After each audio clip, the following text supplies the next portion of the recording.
And this is the irony of it all, and this is the trap. The Europeans began to manipulate history when they rose and began to expand into the broader world in the 15th and the 16th century because they had to justify the slave trade and they had to justify the colonial system that followed. And modern racism has its incubation in that period. You cannot enslave a man and say he's a human being, that he has humanity. Black people have never written any definitions of race, any definitions of what a people. They have never said that these people with these kind of traits belong here. Because modern racism had its development in the pseudo-scientific development of intellectual Europe after the 15th century. And they began to say that certain kind of people belong to certain kind of race, and they created the concept of race and racism itself. You're saying, in essence, that there's no such thing as a race. Oh, I've maintained that race is the phoniest issue ever invented by the mind of man. The European invented and developed the concept of race. There's really no such thing as a race because nature created no races. Race is a man-made thing. Could we say that being called black was a political term? It's a political term and a term which indicates our self-awareness at this juncture in history, and I think we really need it. We need to really bathe in blackness for a while, but I wish we'd get the bath over with and go on to something a little more important. We need to really bathe in blackness for a while, but I wish we'd get the bath over with and go on to something a little more important. Black in itself is not an ethnic term. Black tells you how you look, but it don't tell you who you are. We are essentially an African people. Wherever we live on this earth, we're essentially an African people.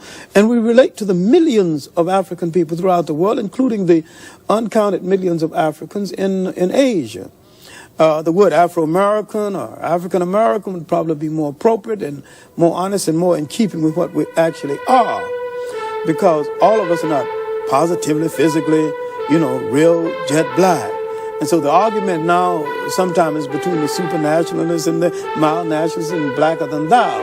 When blackness is a state of mind, a state of attitude, a state of approach to things that can exist in almost any of us, including from the blonde black person to the jet black.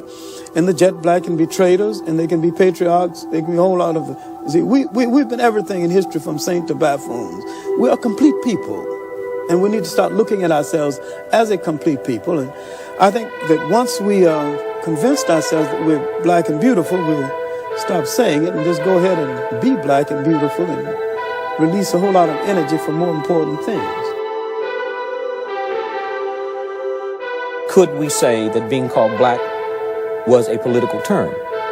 It's a political term and a term which indicates our self-awareness at this juncture in history, and I think we really need it. We need to really bathe in blackness for a while, but I wish we'd get the bath over with and go on to something a little more important.